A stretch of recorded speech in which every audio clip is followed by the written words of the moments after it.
पैसा दिलवाएं, आंखों में आंसू, जुबां पे तकलीफों का अंबर।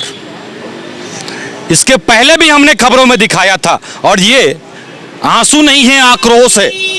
मैं साफ बोलता हूं, ये आंसू नहीं है, आक्रोश है। इस सहारा ने पता नहीं कितनों के घर को बर्बाद कर दिया। सरफरोशी की तमन्ना अब हमारे दिल में है, देखना जोर कितना बाजुए कातिल में है।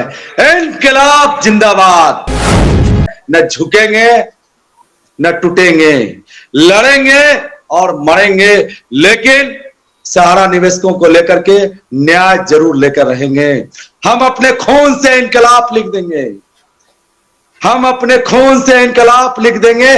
सहारा भुगतान क्रांति को लेकर के इतिहास लिख देंगे। हम किसी तरह से नहीं मानेंगे जब तक हम लोगों का पेमेंट भुगतान की प्रक्रिया शुरू नहीं होगी। हम इनके बहकावे में अब आने वाले नहीं हैं सर। हम तो करो या मरो की कंडीशन में है, कफन बांध के निकले हैं। यहाँ से जाएंगे तो मर के जाएंगे, नहीं तो झोली भर के जाएंगे। स्वागत है। आज का खास मुद्दा है सहारा को लेकर। सहारा पीड़ित जाएं तो कहां जाएं और करें तो क्या करें, खुद उन्हें ये बातें समझ में नहीं आ रही है। आज हमारे साथ कई मेहमान हैं जो लाइव डिबेट में मौजूद हैं, देश के विभिन्न राज्यों से। चाहे हम साउथ की बात करें, बिहार की बात करें, यूपी की बात करें या झारखंड की बात करें, कई जगहों से लोग आज हमारे साथ हैं लाइव डिबेट में। तमाम मेहमानों से हम आपको अवगत कराएंगे, लेकिन उससे पहले आपको एक क्लिप देखना चाहिए।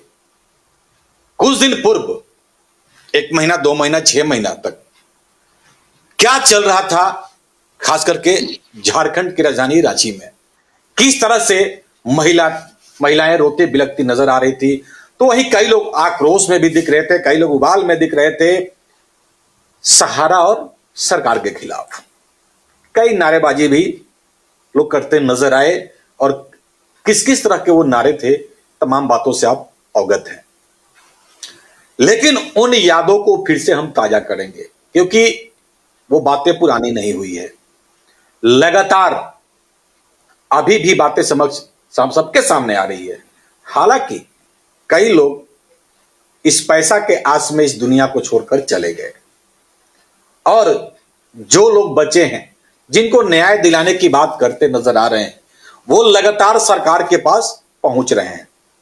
लेकिन सरकार ने उनका आखिर कितना सुना? सरकार क्या चाहती है? सरकार अभी क्या करने जा रही है? या जो आंदोलनकारी हैं वे अब क्या कर रहे हैं?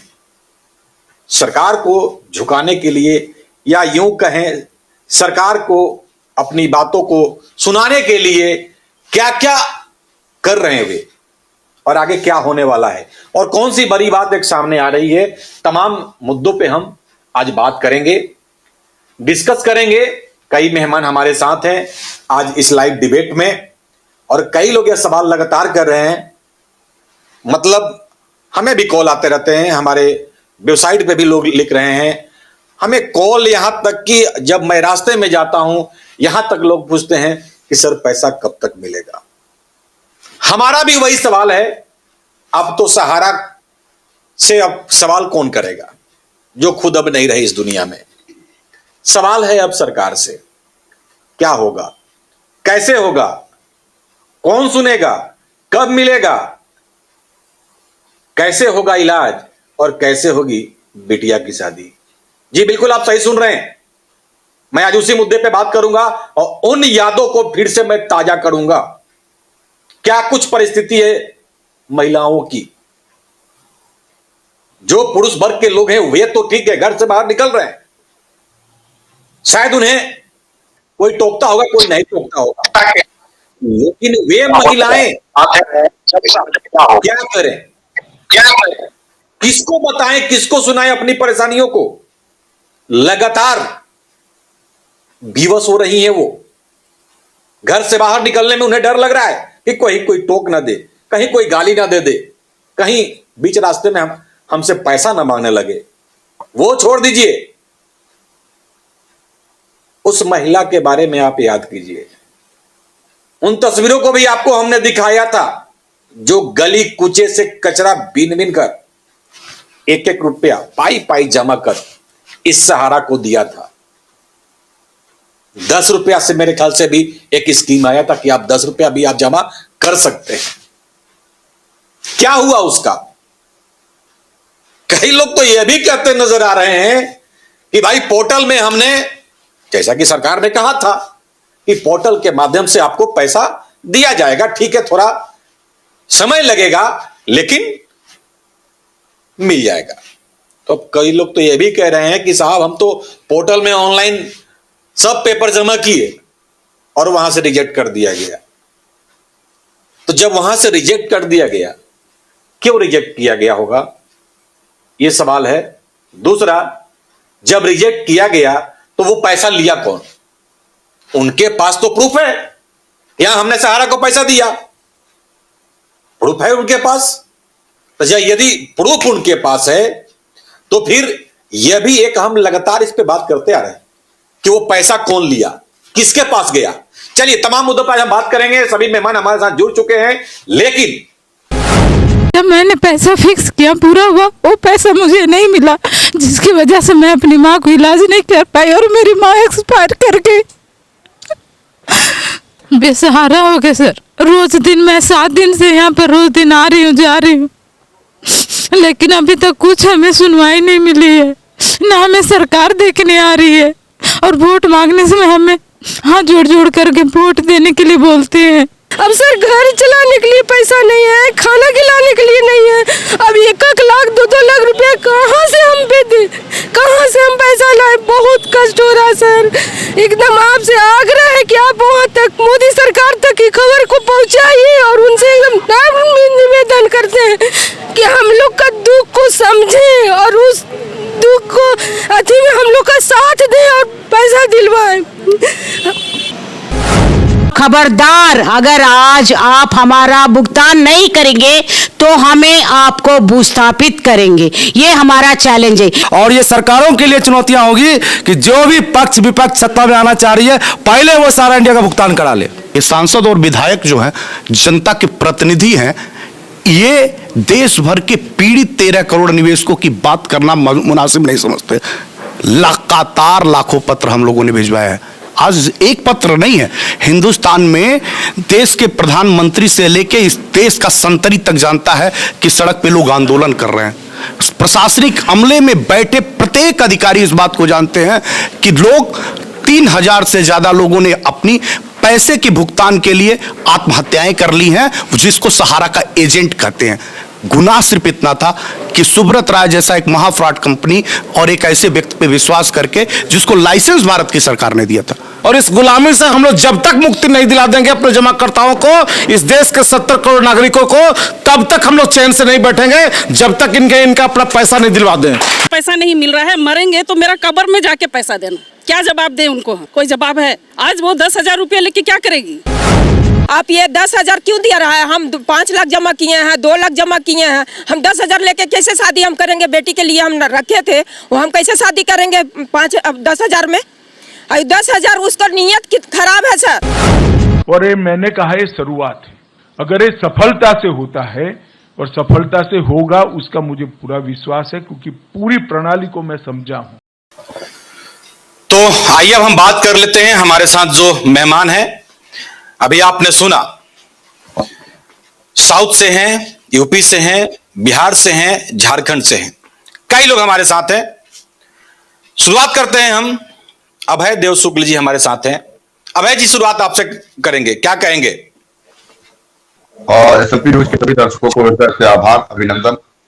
सबसे बड़ी बात यह है कि जब देश की पत्रकारिता धर्म में लोग अपने मूल कर्तव्यों को भूल रहे हैं, देश के 13 करोड़ निवेशक हैं, 12 लाख कार्यकर्ता, उनके परिवार के 5 से 7 लोग हैं, मतलब 65 करोड़ की आबादी जब एकदम त्राई कर रही हो, ऐसे में पत्रकारिता धर्म का निर्माण करने वाले लोग जो बड़े राष्ट्रीय चैनल पे बैठते हैं, वो कहीं ना कहीं किन कर्तव्य विमूढ़ से दिखते भी हैं और कहीं ना कहीं अपनी जिम्मेदारी का दायित्व भी निर्वहन नहीं करते।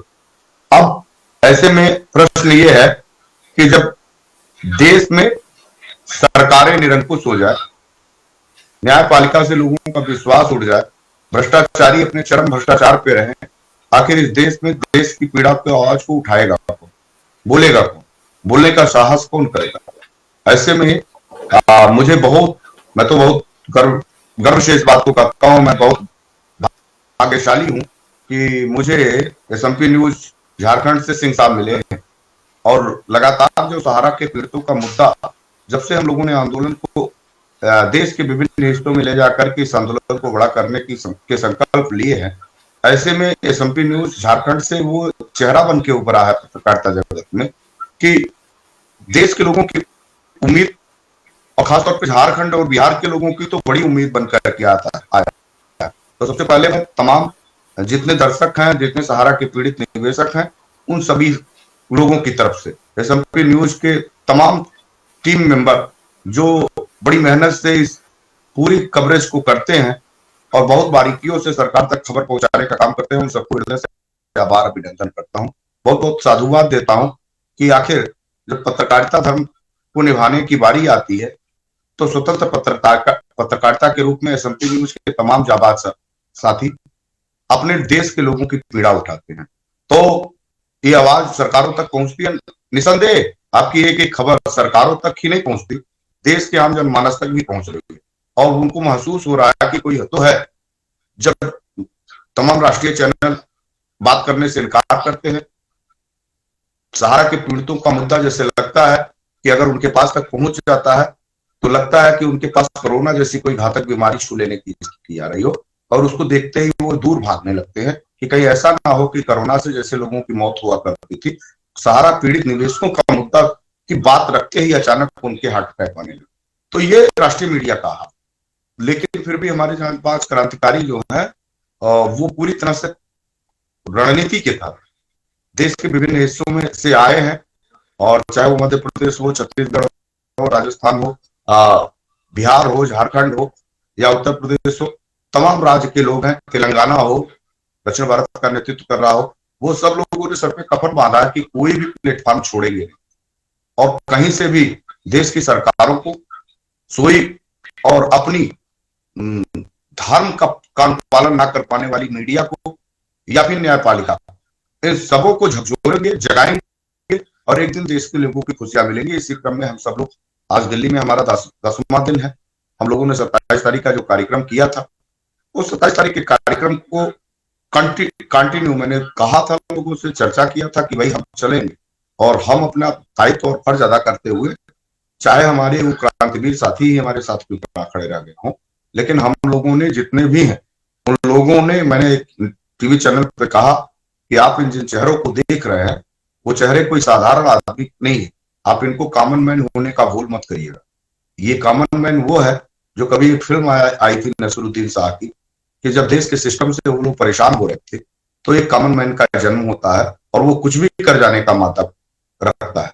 तो ऐसे ही आप जितने भी चेहरे हिंदुस्तान के पटल पे सहारा पीड़ितों की लड़ाई लड़ते ऑल इंडिया जन आंदोलन संघर्ष न्याय मोर्चा के रूप में देख रहे हैं, वो वही कॉमन मैन की भूमिका में है।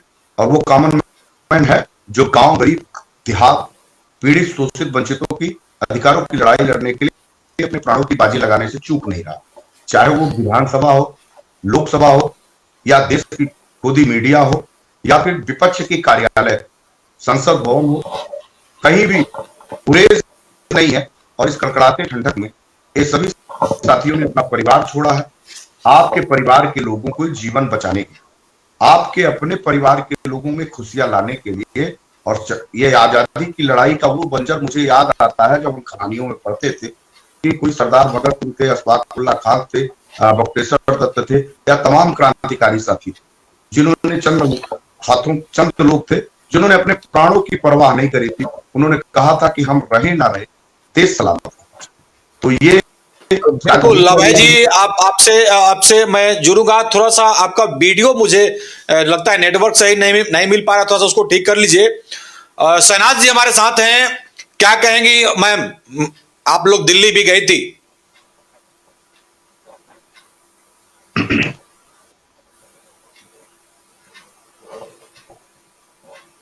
जी सर, नमस्कार। नमस्ते नमस्ते मैम, SMP न्यूज में आपका स्वागत है। जी, SMP न्यूज को मेरी तरफ से और मेरे तमाम संगठन की तरफ से, क्रांतिकारियों की तरफ से बहुत बहुत आभार।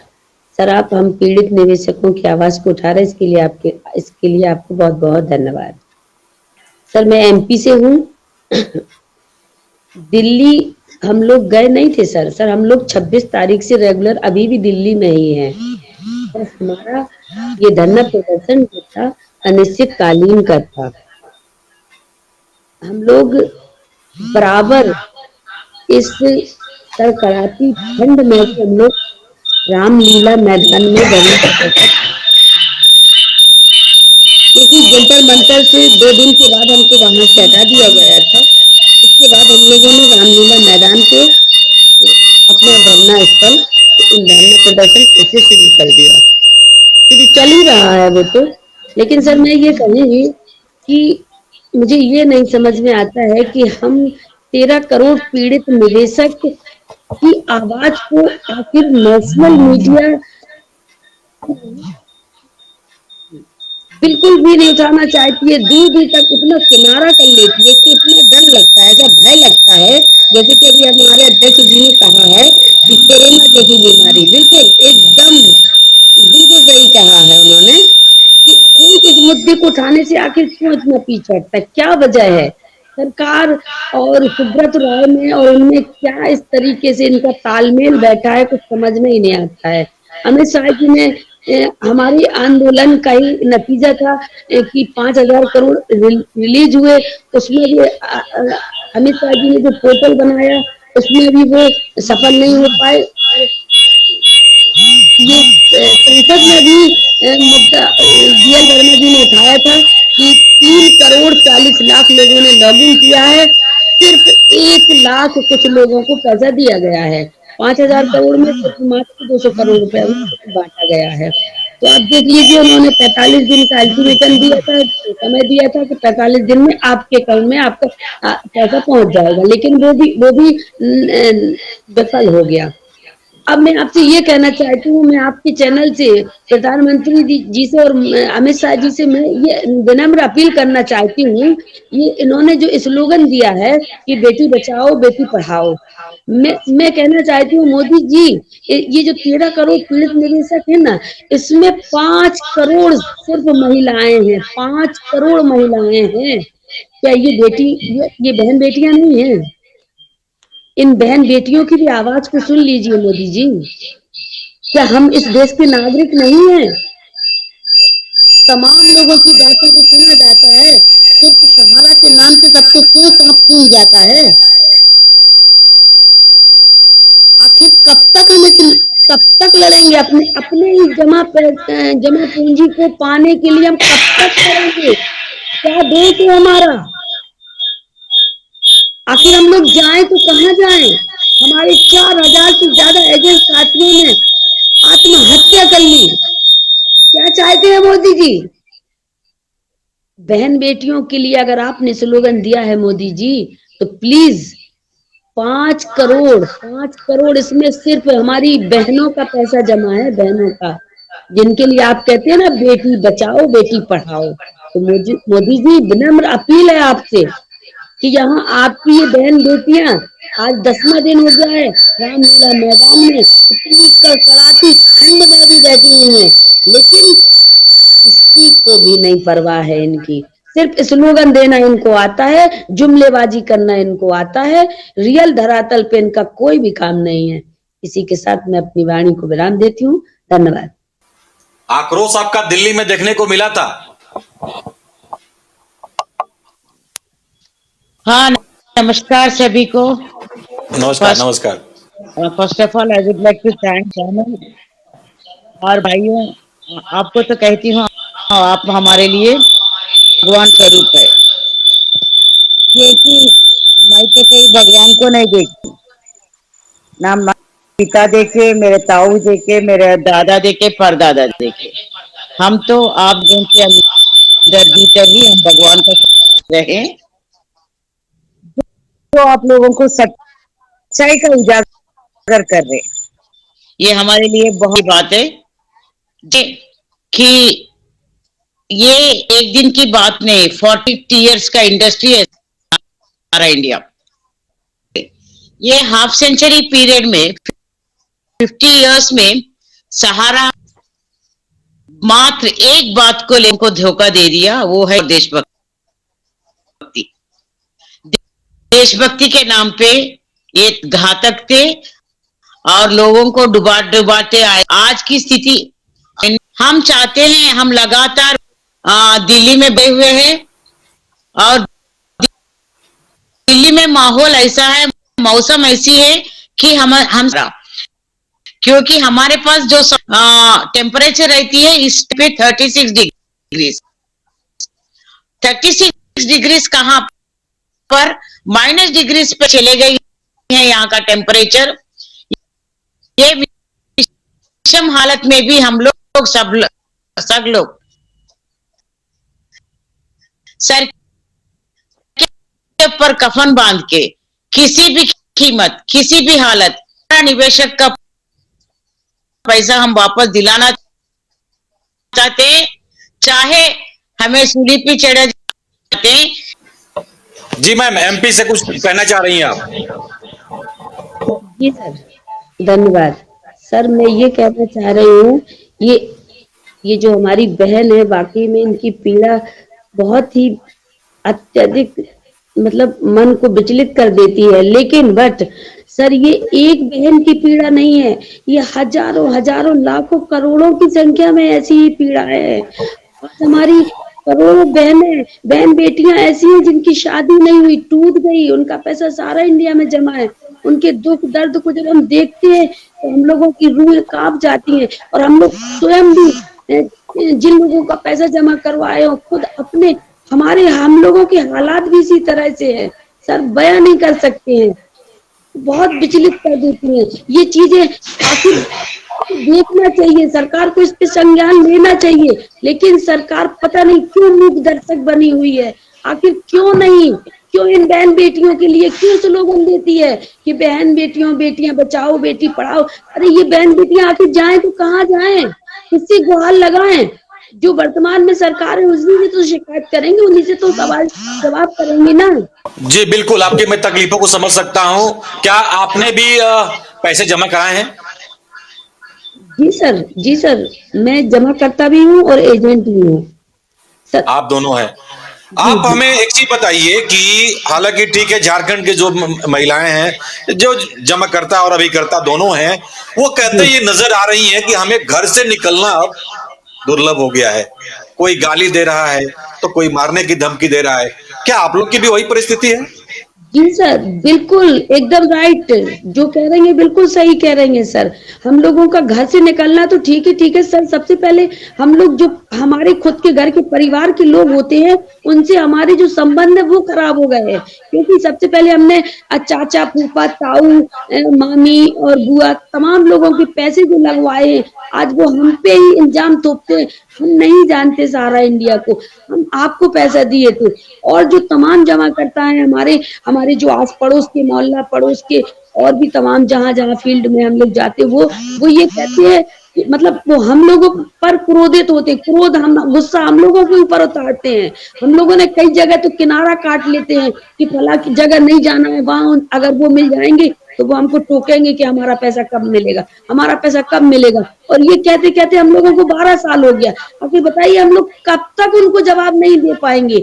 अब जब हम लोगों का धैर्य टूट गया, तब जाके हम लोगों ने इस मुहिम को छेड़ा और इस लड़ाई को आखिरकार वही हुआ ना जिसका डर था। हम लोगों को पहले लगता था कि नहीं शायद सही हो जाएगा, लेकिन वही हुआ। और आखिरकार लास्ट में सुब्रत राय भी चले गए और न्याय नहीं मिल पाया, न 13 करोड़ पीड़ित निवेशकों को और न 12 लाख कार्यकर्ता। बिल्कुल। मोहित जी, आप पटना से हैं, क्या कहेंगे? मैं लगातार देख रहा था जब आप अरेस्ट हुए थे दिल्ली में, आक्रोश और उबाल दिख रहा था, लेकिन अब क्या? सरफरोशी की तमन्ना अब हमारे दिल में है, देखना जोर कितना बाजुए कातिल में है। इनकलाब जिंदाबाद। निश्चित तौर पे जिस तरह से पूरे देश भर में सारा निवेशकों को लेकर के सरकार और सिस्टम के द्वारा लगातार उत्पीड़न किया जा रहा है, पूरे हिंदुस्तान के पृष्ठभूमि में दूसरा आजाद हिंद फौज की स्थापना हो चुकी है।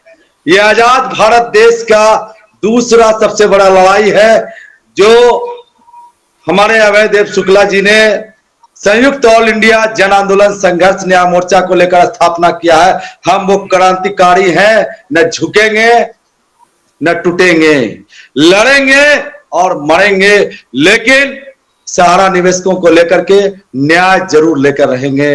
हम अपने खून से इनकलाब लिख देंगे, हम अपने खून से इनकलाब लिख देंगे। सहारा भुगतान क्रांति को लेकर के इतिहास लिख देंगे। आज हमारे जोश और जुनून और हौसला कोई नहीं तोड़ आज सकता। हर एक क्रांतिकारी के रूप में दिखाई दे रही है।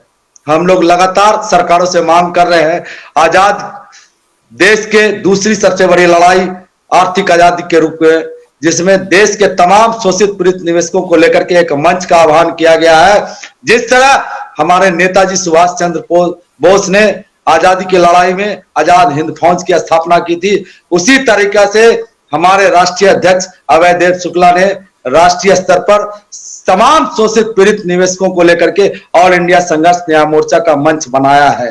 इनकलाब तो आ चुका है, इनकलाब पूरे भारत वर्ष में आ चुका है और निश्चित तौर पर यह जन सैलाब धीरे धीरे ज्वालामुखी की तरफ पे उभर रहा है। आने वाला 10 जनवरी को पूरे हिंदुस्तान में सहारा से संपूर्ण भुगतान को लेकर के क्रांति की गाथा लिखी जाएगी। आप देश के तमाम निवेशक अगर मानते हैं कि आप शोषित हैं और पीड़ित हैं, तो अपने हक और न्याय के लिए अपने आप को वजूद को जिंदा रखने के लिए आप रामलीला मैदान पे जरूर से जरूर आए, दिल्ली जरूर से जरूर आए, क्योंकि क्रांतिकारियों ने ठान लिया है कि जब तक सांस है, अंतिम सांस तक इस लड़ाई को संपूर्ण भुगतान में हम लोग, चाहे जो भी हालात हो, चाहे जो भी परिस्थितियां हो, हक और न्याय की लड़ाई में हम लोग अग्रणी के श्रेणी में है। और कुर्बानी की बात रही तो इतिहास गवाह है कि हम लोग जो है आंदोलन और क्रांतिकारियों की पैदाइश हैं। बिहार क्रांतिकारी को लेकर के हिंदुस्तान वर्ष में क्रांति के जननी के रूप में जाना जाता है और बिहार खड़ा है दूसरी आजादी के रूप में, आर्थिक आजादी के रूप में। बिहार के जितने भी लोग हैं, सब लोग आगामी 10 जनवरी को जरूर से जरूर अपने संपूर्ण भुगतान और संपूर्ण न्याय के लिए दिल्ली के धरती पर कदम रखें, क्योंकि क्रांति आपको पुकार रहा है, क्रांति आपको पुकार रहा है संपूर्ण न्याय और संपूर्ण भुगतान के लिए। देश की सरकारों को समझना पड़ेगा कि इतना जुल्म और इतना अत्याचार जो हमने सहा है विगत स्वतंत्र भारत में, कहां है ये पृष्ठभूमि जो सरकारें कह के आती है कि हम गरीबों के लिए है। आज हिंदुस्तान के तमाम शोषित पीड़ित गरीबों की संख्या 10 करोड़ से अधिक है। एक मां रो रही है, एक बहन जो है न्याय की गुहार लगा रही है, हमने सब सुना है, लेकिन इसका जवाब आने वाला 10 जनवरी को हम जरूर देंगे। इतिहास साक्षी है, क्रांतियों ने अपने खून से बलिदान देकर के आजाद भारत में जो है अपने न्याय को लेकर के जग जाहिर हुए हैं। और बिहार एक देश में क्रांतिकारी का जननी है। बिहार के लाखों क्रांतिकारी ने इस बात को अच्छी तरह से जाना है, क्योंकि बिहार में प्रत्येक तीसरा घर सहारा से शोषित और पीड़ित है। आज बिहार को लेकर के पूरा हिंदुस्तान जान रहा है कि किस तरह से सहारा इंडिया को लेकर के वो अपने बेटियों की शादी नहीं कर पा रहा है। वो कोरोना काल के महाकाल में जाने कितने लाखों घर जो है आज जो है शहीद हो गए हैं। आज बिहार की सरकार, चाहे वो केंद्र की सरकार हो, बिहार को छोटे समझ रही है। याद कर ले वो अमित शाह, याद कर ले केंद्र सरकार, याद कर ले भारत की भाजपा सरकार। बिहार वो क्रांति के जनक है, जो बिहार जो है पहले भी ये साबित कर चुका है कि क्रांति में अग्रणी के भूमिका में बिहार सर्वप्रथम पूरे देश पटल में जाने जाते हैं। और आज भी क्रांति को लेकर के हमारे अंदर का जो है खून गर्म होता जा रहा है। दिल्ली के सर्द मौसम में भी हमारे गर्म क्रांतिकारियों का खून गर्म है। जी बोलिए मोहित जी, बोलिए। बिहार के तमाम निवेशक जो इस आर्थिक लड़ाई में अपना सर्वोच्च निछावर करके,